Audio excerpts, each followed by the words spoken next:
Good morning. Welcome, everybody. Welcome back to the Big Money Mini channel. This is the 25 Biblical Laws of Success. We are still going. This is chapter 30. We just got 2 more to go, and we are done, guys. It's very exciting and very stressed out process, but I'm happy to be here with you guys. This is our book, the 25 Biblical Laws of Success.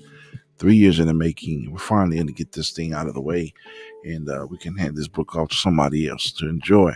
But I do recommend it. Pick it up. I picked this one up at CVS in the pharmacy section. There's a little book rack for you guys. A lot of Christian journals, Bibles, biblical, Bible. What do you call that? Inspired authors who share based on their life experiences. And so, very good thing to pick up a book and read, especially if the author knows what he's talking about, and especially if he is, filled with the love of God, and I mean, if he has the same values that you have, then of course, why not pick up a book and read? You're going to learn so much from that individual. Got something I gotta adjust here. Give me 1 second, guys. Well, let me just talk to y'all while I'm doing this. Probably hear a lot of things going on in the background. But anyways,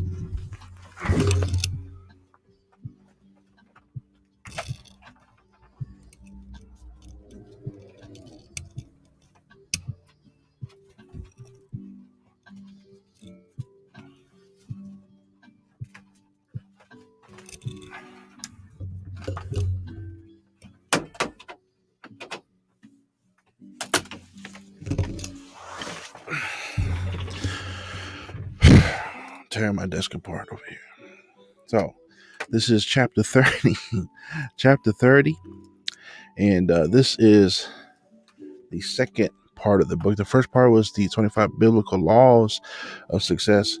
Now we are talking about the 7 cardinal sins against success. So hopefully this doesn't throw everything out.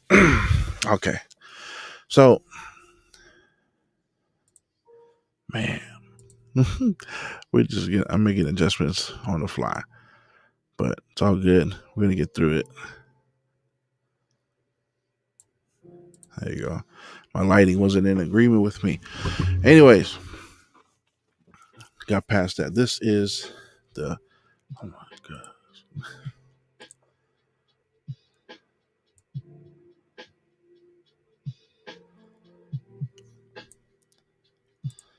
There we go. Stay there. All right. So, the 25 biblical laws of success. And thanks for sticking with me, guys.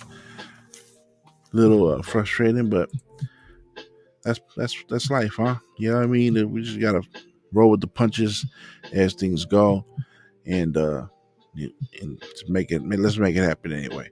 Anyway, this is our book. Like and subscribe to the channel and share with your friends. We'll see if we can get that part out of here. But we are on Facebook, Instagram, TikTok, YouTube, Twitter. If you're here, you're probably looking at YouTube or Facebook as the Big Money Many channel. There's a lot of projects that we have in the works, a lot of good things that we are excited about here, and it's been upgrades as we go along. A couple more things I got to pick up, but the plan is to make this something that, well, I just want to make an impact in the community by sharing, just out of the power of self-improvement, the power of reading a book, and the benefits of it. There's so many bad decisions that I've avoided because of things like reading and listening to podcasters who, specialize in self-improvement. I mean, why not work on yourself? You have to deal with yourself for the rest of your life. You know that, right? You're going to deal with yourself for the rest of your life. might as well make yourself a lot better, um, for your sake, as well as for your family and for those around you. You know, there's just a lot of things that I've done or said in the past that maybe hurt people's feelings, and I could have addressed it better. I could have said it better. I am one who doesn't care for people's thoughts or opinions when I have something that it's just been on my heart. But um, sometimes I gotta be more accepting of other people's feelings, to an extent, right? But either way, thanks for being with me here on this journey, and I do hope that it inspires you to pick up a book and read, and I do hope that my channels inspire you um, to be open and share and speak. You know, what a powerful tool we have here with this internet. What a powerful tool we have to reach the world and to share opinions and to share something that is whatever is on your heart, you know. And it's not easy to get up and do this. Um, it's not easy to put yourself out there. I understand that, you know. But here's the thing: a lot of people they care too much about what people think, and if that's you, you know, you're really putting yourself in a position that's well, it's discomforting, you know, to really sit there and wonder about what people are thinking about the things that you did or said.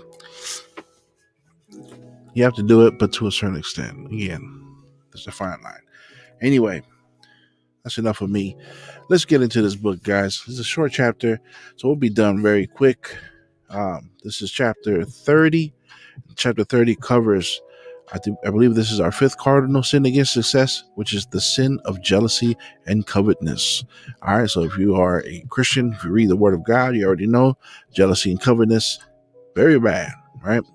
And so let's start off with a Bible verse. Proverbs chapter 28, verse 22 says, "The stingy are eager to get rich and are unaware that poverty awaits them." Right? So it starts off. So let me read that again. "The stingy are eager to get rich and are unaware that poverty awaits them." All right. So for people that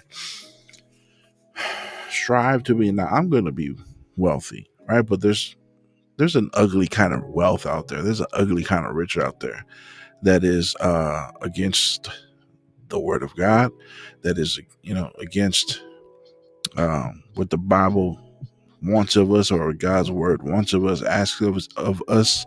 There's an ugly version of being rich out there, right? There's a good version of it, and there's an ugly version of it. And what it's saying here is that ugly version, the stingy, are eager to get rich and are unaware that poverty awaits them. The word stingy. Okay, so people that have the wrong attitude about coming up, and we're going to cover that, and it has to do with not just yourself, but with your attitude towards other people when you see them in a position to come up, to be successful. All right. By the way, I left a video up earlier today, me ranting about people interjecting themselves onto another person's journey who is striving for success themselves, because someone outside has an influence on them, and but their logic and thinking is just way off. Um, they get involved and deter people from reaching their goals and dreams. Uh, I believe it's a good little video. Check that out. And let's see where we go here. So let's read. Covetedness is the desire. We're starting off with some definitions here, and this is not out of the dictionary, but out of the author's writing. So covetousness is the desire to have what others have. It's pretty much dumbing it down for us here. Covetousness is the desire to have what others have. And it is condemned in the Ten Commandments of you can find this in Exodus chapter 20, verse 17. I didn't put that up there, but it says jealousy is even worse.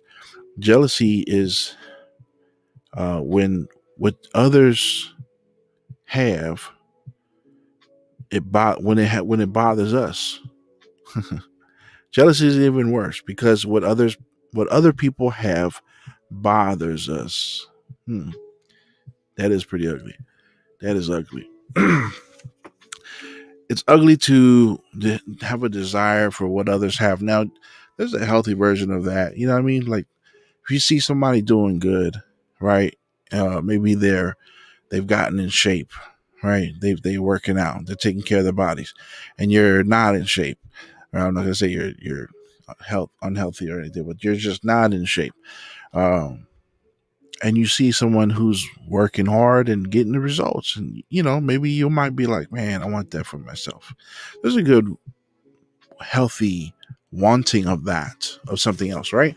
But when it becomes excessive, when it becomes ugly, then yeah, that can be an issue. Jealousy is even worse because what other people have bothers us. That is hilarious. It's hilarious, it's sad at the same time. But if somebody else is winning and you want it so bad that it bothers you that someone else has it but you don't, uh, that's an issue. That's an ugly issue. It says here, deep down in both cases, the person becomes attached to what is not theirs. All right, so it's very similar roots in both covetousness and jealousy. They're kind of different levels of each other. Um, it says deep down, both cases, the person becomes attached to what is not theirs, either because they want it for themselves, which is greed or covetousness, or because they don't want the other person to have it, which is also known as jealousy. These are both extreme negative and harmful uh, sentiments. It says to avoid these feelings, the best antidote is detachment, which is huge. All right, so let's visit this subject because as I was reading this chapter, I started to uh, examine myself, and I realized that even though I'm in this mode of helping others to wake up and helping to help others improve, I have to also check myself. And I realize things about myself as I'm in the process of going through books and reading up and becoming better, self improvement. And I find that reading tonight's short chapter that I myself has some issues when it comes to jealousy and covetousness. And it was not very apparent. It wasn't very obvious until I started reading this, and I was like, man, you know what? I think I might have an issue with covetousness. And I can recognize it so easily in other people. I noticed it quick with other people, and I called it out. And I can identify it so fast, it's unbelievable. But I recognized it in myself. And I said, damn, I gotta fix that. I gotta fix that. And it says here, the best antidote is detachment, which I'm very grateful to read this. We've only just did the first paragraph here. I'm very grateful to read this because now that I'm seeing myself being envious of this person or of these things and the things that they're getting, their wins, their successes, I said, man, why am I being this way? Why? There's no need. There's no need to be this way. So the best antidote is detachment. I got to detach myself from that object. I'm here to encourage you the same way. If there's something that is causing you to be jealous of somebody else, detach yourself from that object. Whatever it is that they have that you want, you need to detach yourself. What you're doing is you're attaching yourself to something that isn't yours, right? Because you want it so much for yourself. And there's nothing wrong if you have goals and aspirations about something. If you have goals to attain something, whatever that object or person or whatever that thing is, that feeling, whatever it is that you're longing after, you need to have a healthy relationship with that item, right? Just know that in due time, it's going to be yours. You don't got to be jealous about it right now. If someone else is winning and that's what you want, don't hate on that person. Don't get mad about that person winning. Don't, want it so bad for yourself that you can't stand that someone else is getting it first. You don't want that for yourself. You don't want that relationship, that kind of emotion, that kind of thinking for yourself. That's just ugly. It really is. You don't need it. So detach yourself. I think that's huge. The best antidote here, detachment. One of the greatest barriers to success is to be jealous of others instead of working towards your own dreams.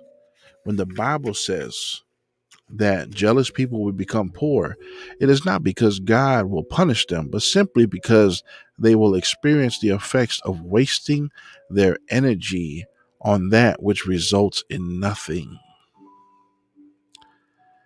When William wrote his first book called Como Pasar en Provas en Concursos, which means how to pass tests and public examinations in 1998, he wrote this: that jealousy can be a large stone in the shoe of someone wanting to pass a test. That's going to go on my Instagram. Say it again. Jealousy can be a large stone in the shoe of someone wanting to pass a test. Examine that for a minute. When you got to pass a test, it takes you to focus. It takes you to really pay attention. It takes you to just cut out every distraction so that you can focus on passing this test. And when you got a large stone in your shoe, I'm very attentive when it comes to my feet because I have feet problems physically, and so I can really picture this right here.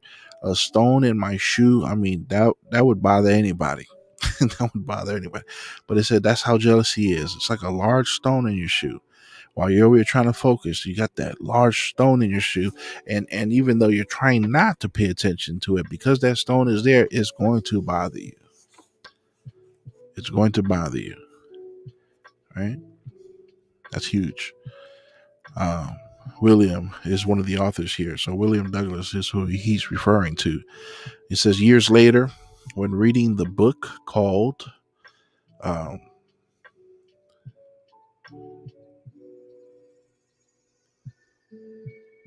oh wait, let me not skip this chapter.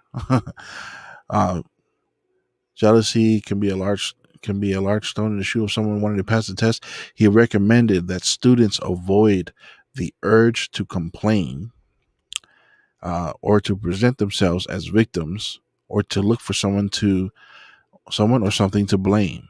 All those three things kind of fall into the same category, right? So your urge to complain, it also presents you as a victim, right? When you're complaining, you're kind of victimizing yourself, and you always look for someone or something to blame. He says he urges you to try not to do that. Years later, when he read this book called The Secrets of the Millionaire Mind by T.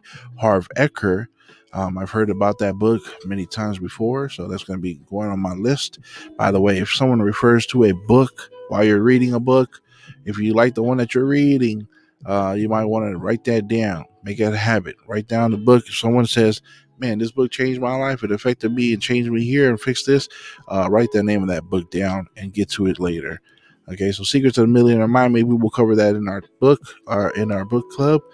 But I think I already know which book I'm going to go to next. So, when you're reading the book called The Secrets of the Millionaire Mind by T. Harv Eker, it says that one particular part caught his attention, an excerpt that says jealousy gets in the way of those who want to be a millionaire. Right? Jealousy will get in the way. The book corrects many misconceptions about wealth, about why does it mention jealousy? And it says the book corrects many misconceptions about wealth. Why does it mention jealousy? Because jealous people focus their attention on the wrong things. Right? So he says he did not focus on the wrong things. They waste their energy on what is not essential. Adolfo Martins, a Brazilian journalist and media tycoon, frequently says that he became successful because he focused on positive and productive actions and emotions. Okay. Jealousy leads people to waste money. Ooh. Jealousy leads people to waste money. How many times did you buy something just to compare with someone else, or just to look better than somebody else? Okay. Jealousy leads people to waste money and exploit the belongings of others instead of looking after their own. The biblical command against covetousness is so that people will mind their own business, which is more productive than complaining about what they do not have. Stop worrying and thinking about what you don't have. Terrible thing to do. There is a parable in the Gospel of Matthew. You can find it at Matthew chapter 20, verse 15. There's a parable in the Gospel of Matthew that tells the story of a generous owner who paid good salaries even to those who worked only a few hours. Those who worked all day complained despite having received the agreed upon payment. The issue here is the uncomfortable realization that those who work less earn the same. Notice what the owner says at the end. He says, "Don't I have the right to do what I want with my own money? Or are you envious because I am generous? Are you envious because I am generous?" Again, Matthew chapter 20, verse 15. Jealousy of someone and what they have is the same mistake those workers made, namely caring about the good things others have received. Instead, focus what you have and be thankful. It says, focus on what you do have and be thankful. Tend to your own life and do not be envious of others. This also applies to what your coworkers earn. Okay, so don't get mad when your coworkers come up. This is not your concern. Yours is to improve professionally so that you can experience the positive results of your efforts. I highlighted that. So then we finish off with our antidotes to the sin of jealousy and covetousness. All right, so we got 3. Number 1, focus your energy on your work and your own positive ambitions. Focus your energy on your work and your own positive ambitions. Focus on what you can do. Focus on what you are good at. Right? Focus on how and what areas you can be the most productive, and you can stay away from being jealous of others. All right, when you focus on your own thing, I mean, you don't have time to be worried about everybody else and what they got going on. Just a rule of thought. Uh, uh, you know, uh, a little suggestion there. Right? So number 2, strive for what you desire. Don't resent your effort you will have to put in and the things others possess. Let me say that again. Strive for what you desire. Don't resent your effort. Don't resent the effort you will have to put in and the things others possess. I think that's worded a little weird, but whatever you desire, man, go after it. I mentioned that in my podcast earlier. Don't resent your effort. Don't resent the work that you got to put in. Yes, there's going to be some work. I mean, if you want to see any kind of results, there's going to be some work before that, right? And don't worry about what other people got. Don't worry about other people's possessions in the meantime. You can get caught up and get distracted with all that stuff. You don't have time for that, especially if you're trying to, move in the most efficient way possible. All right, don't worry about what other people got. And number 3, sincerely enjoy when someone else improves his or her own lot in life. All right, so this 1, 2, and 3. Sincerely enjoy when someone else improves his or her own lot. I don't know why my tongue keeps getting twisted at that part in life, and take it as an encouragement. That's so true. Don't hate what you want. If somebody else got it before you, don't hate on it. If somebody else is winning before you, don't hate on it. If someone else is succeeding and getting the things that you wanted to have for yourself, if someone else is getting it before you, don't get mad. Don't be mad about that. Don't hate on that person. Truly be, it says here, take it as an encouragement. And you should. And you should. When somebody else is winning, take it as an encouragement and say, man, now I know I can do it because this person has done it. Who cares who got it first? Who cares who made it there first? That doesn't really matter. What matters is that you get there. All right. Because if you get caught up in that kind of thinking, you really get in your own way and you really set up your own obstacles to keep you down. Right? You don't need to be doing all that. Okay. If you want to succeed and you want to do it with joy and you want to be happy, stop worrying about what people have and, be happy for other people. Sincerely enjoy when someone improves their life. So if somebody else is winning and you're not, let's say you're flat broke and you want to have money and you see somebody else is already, getting their house, somebody else is already doing these things and those things, like, it's all good. That's their journey. That's their life. They got it before you. So what? There's things that you have before they do. It's all good. There's no need to focus on that, because if you keep focusing on that, you get overcome by these kind of thoughts, and you start to miss out on opportunity, and you don't run your business as efficient as possible. You don't run your, whatever it is you're running, but you lose out on efficiency because you're distracted by what other people have.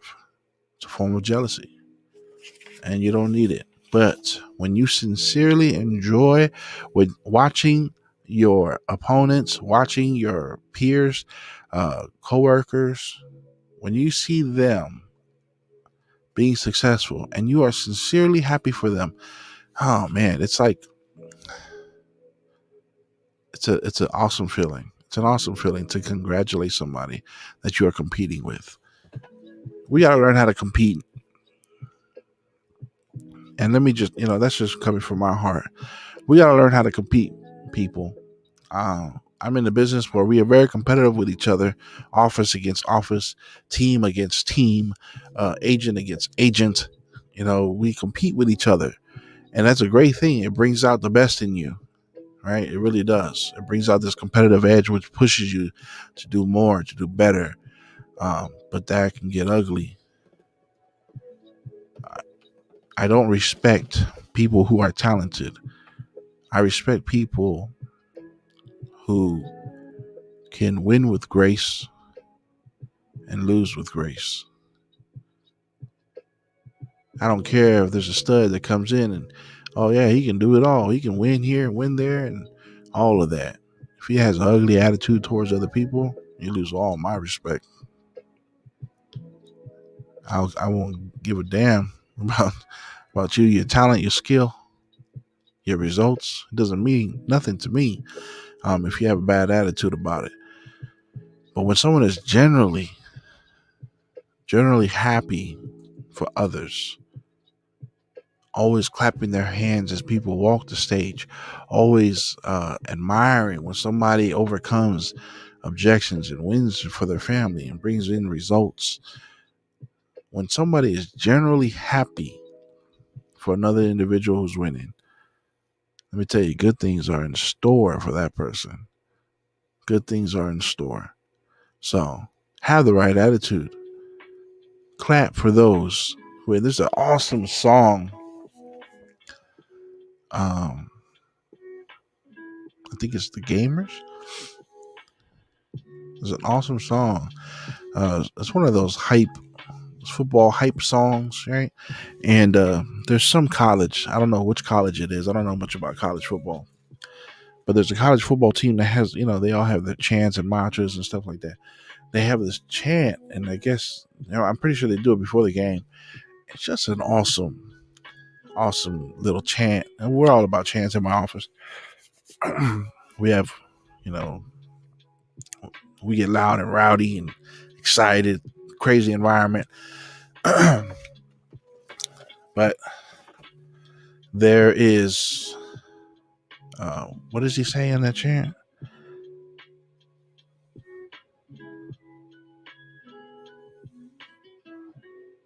Something about if they don't win.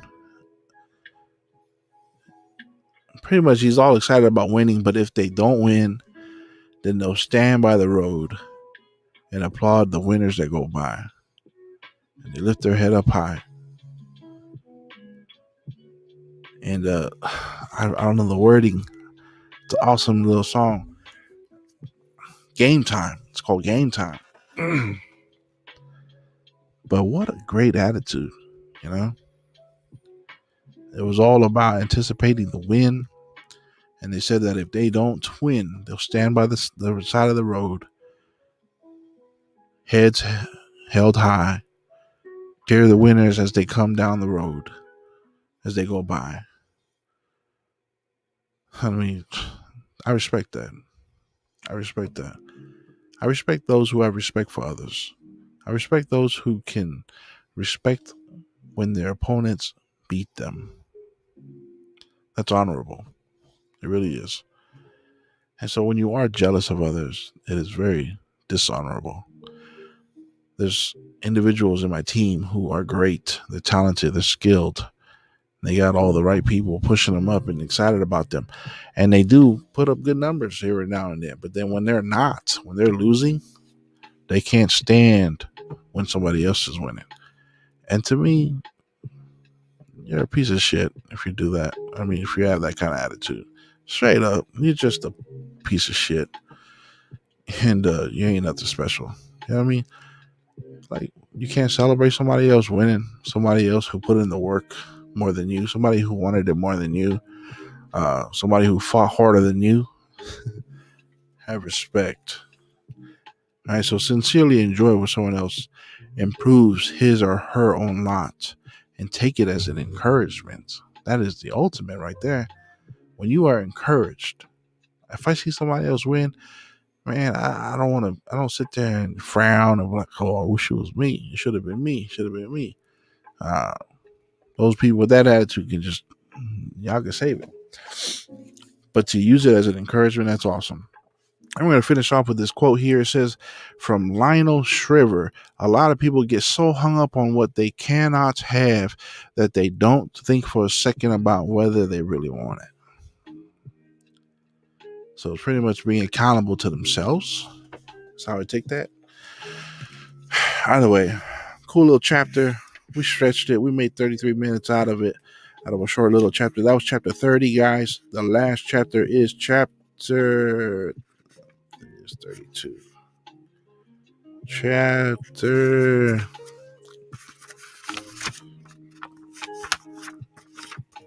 Oh, yeah, 32. 32. We're right there, guys. We're right there. Finishing up. I want to thank you guys for being here with me. I want to thank you guys for watching. Maybe a lot of people are not joining me on the live sessions, but if you're catching this at a later time, I'm glad you did. I'm glad you did. We're going to try to make an impact on our community here with our people, which is everybody. And just encourage y'all to read, self-improve, work on yourself. Turn off that music, man. Turn off that music.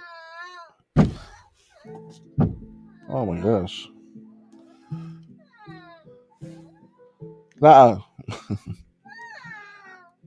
If you follow my channel, then you know what's going on. But either way, man, God bless you all. Thank you guys for being here. And stay tuned, right? Like, share, subscribe. Refer me to somebody else that needs to hear this stuff, to give them something positive to listen to. That'll be fruitful for them, helpful. Slowly we're going to make a change here. And this is going, slow as possible, but we keep at it. We can make it happen. All right. Thanks for joining, y'all. Y'all have a good night.